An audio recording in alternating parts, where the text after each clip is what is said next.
नमस्कार, न्यूज 18 राजस्थान में आपका स्वागत है। मैं हूं आपके साथ प्रियंका राय। जिस मुल्क की नीति अपने लोगों को आतंकी बनाने की हो, जिस मुल्क की नीति पड़ोसी देशों में आतंकी भेजने की हो, उन्हें हथियार से लेकर दूसरे साजो सामान पहुंचाने की हो, जिन मुल्कों की नीति पड़ोसी मुल्क में धमाके करने की हो, जहां का पूरा सिस्टम इंसान को शैतान बनाने में लगा हो, आज हम उसी मुल्क यानी पाकिस्तान की बात करने वाले हैं और आपको ये दिखाने वाले हैं कि कैसे यहां शैतान कंपनी काम कर रही है। तो शुरू करते हैं आज का ये खास शो, इमरान की शैतान कंपनी।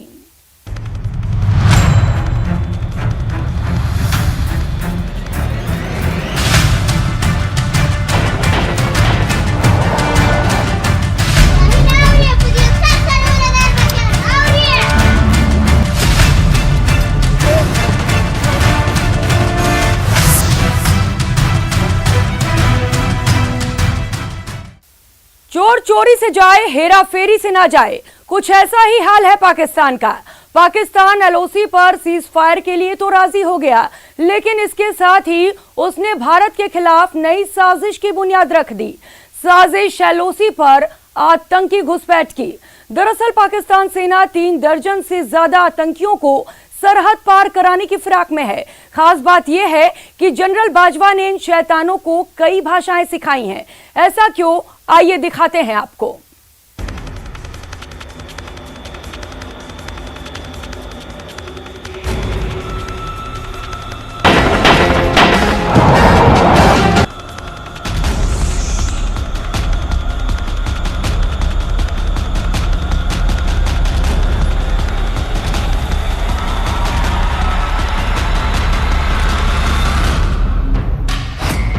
बाजवा का ऑर्डर, आतंकी पहुंचे बॉर्डर।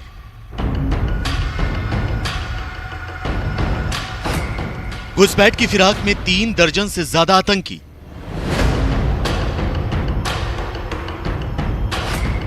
पाकिस्तान का ऑपरेशन घुसपैठ बेनकाब।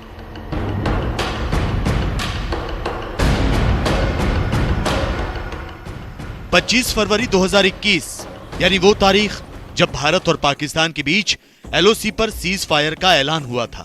इस ऐलान के साथ ही सरहद के दोनों तरफ से गरजती तोपें भी शांत हो गई। दुनिया को दिखाने के लिए पाकिस्तान सीज फायर के लिए तो राजी हो गया, लेकिन भारत के खिलाफ साजिशों के जाल बुनने बंद नहीं किए। न्यूज 18 को सूत्रों से मिली एक्सक्लूसिव जानकारी के मुताबिक पाकिस्तान की सेना और उसकी बदनाम खुफिया एजेंसी ISI अपने ट्रेंड किए गए 3 दर्जन से ज्यादा आतंकियों को सरहद पार करवाने की फिराक में है। सुरक्षा एजेंसियों के मुताबिक POK के 10 लॉन्चिंग पैड पर ये आतंकी मौजूद हैं और इन सभी को LOC पर मौजूद भारतीय सेना की चौकियों पर हमला करने की खास ट्रेनिंग दी गई है। सूत्रों के अनुसार सीज फायर की आड़ में पाकिस्तानी सेना ने एक बार फिर भारत के खिलाफ एक नई साजिश की बुनियाद रखी है। इस साजिश के तहत POK में लिपा घाटी में 10 लॉन्चिंग पैड्स के ऊपर 3 दर्जन से ज्यादा आतंकी सरहद पार करने की फिराक में हैं। उत्तरी कश्मीर के नौगांव, तंगदार और केरन सेक्टर के उस पार लिपा घाटी में इन आतंकियों को अलग अलग ग्रुपों में देखा गया है और इसमें लश्कर तैयबा के साथ साथ जैश-ए-मोहम्मद और अल-बदर के आतंकी भी शामिल हैं। सूत्रों की माने तो संघर्ष विराम समझौते के बावजूद पाकिस्तान अपनी नापाक हरकतों से बाज नहीं आ रहा है। चूंकि पाकिस्तान की सेना और सियासतदान कश्मीर के बेहतर होते जा रहे हालात से परेशान हैं, लिहाजा वो जल्द से जल्द घाटी में किसी बड़ी वारदात को अंजाम देने की फिराक में है और इसीलिए वो इन आतंकियों को LOC पर जल्द से जल्द घुसपैठ करवाना चाहते हैं। सुरक्षा जानकारों का भी मानना है कि पाकिस्तान का सीज फायर के लिए सहमत होना महज एक ड्रामा है और इसके पीछे उसका असल मकसद कुछ और ही है। इस पे कोई शक नहीं कि सीज फायर सिर्फ एक बहाना है, ना सिर्फ FATF से बचने का, बल्कि इसके कुछ और कारण भी हैं, जैसे कि पाकिस्तानी सेना का LOC पर बहुत नुकसान, पाकिस्तानी सेना का एम्युनिशन कम होते जाना, पाकिस्तान आर्मी और खासकर LOC पर डिप्लॉय जो ट्रुप्स थे उनके अंदर फटीग। सूत्रों के मुताबिक उत्तरी कश्मीर के तंगधार और उरी और जम्मू के पुंछ सेक्टर से लगती पाकिस्तान की सीमा में मौजूद लॉन्चिंग पैड पर ये आतंकी घुसपैठ के लिए तैयार बैठे हैं। पाकिस्तान सेना के बैट दस्ते भी इन लॉन्चिंग पैड पर सक्रिय हैं। सूत्रों के मुताबिक इन आतंकियों की हिफाजत पाकिस्तान सेना के स्पेशल स्ट्राइक ग्रुप के कमांडो कर रहे हैं। इन्हीं कमांडो दस्तों के साथ आतंकी एक लॉन्चिंग पैड से दूसरे लॉन्चिंग पैड तक सफर करते हैं। लीपा घाटी में जैश-ए-मोहम्मद और लश्कर-ए-तैयबा के 10-10 आतंकी और अल-बद्र के 8 आतंकी मौजूद हैं। इसके अलावा हिजबुल मुजाहिदीन के भी 6 आतंकी लॉन्चिंग पैड पर मौजूद हैं। इन तमाम आतंकियों को 4-4 के ग्रुप में अलग अलग जगहों पर रखा गया है। इसमें या इनके साथ अफगानिस्तान में ट्रेंड आतंकी भी हो सकते हैं, क्योंकि पाकिस्तान नहीं चाहेगा कि अफगानिस्तान में ट्रेंड आतंकी पाकिस्तान की धरती पर बैठे रहे। वो जल्द अज जल्द उनको भारत के अंदर, खासकर कश्मीर के अंदर पहुंचाना चाहेगा। और जाहिर है कि इतनी रिस्क ले रहा है पाकिस्तान, सीजफायर होने के बावजूद भी उनकी दरअंदाजी की कोशिश कर रहा है। न्यूज़ 18 को सूत्रों से मिली एक्सक्लूसिव जानकारी के मुताबिक पीओके में मौजूद लॉन्चिंग पैड पर पाकिस्तान सेना के एक ब्रिगेडियर रैंक के अधिकारी अक्सर यहां का दौरा कर रहे हैं और वही इन आतंकियों को घाटी में आतंकी हमलों को अंजाम देने का प्लान भी समझा रहे हैं। लॉन्चिंग पैड पर पाकिस्तान सेना के ब्रिगेडियर के मौजूद होने का सीधा सा मतलब ये निकलता है कि पाकिस्तान की साजिश को जनरल कमर जावेद बाजवा का ग्रीन सिग्नल मिला हुआ है। इसके अलावा इन सभी आतंकियों को भारतीय सीमा के पास बनी भारतीय सेना की चौकियों की तस्वीरें और वीडियो भी दिखाई जा रहे हैं और पूरे इलाके का भूगोल भी समझाया जा रहा है। सूत्रों के मुताबिक इन आतंकियों को हिंदी, उर्दू, अरबी, पश्तो, पहाड़ी और अंग्रेजी भाषा के साथ साथ कश्मीरी भाषा भी सिखाई गई है।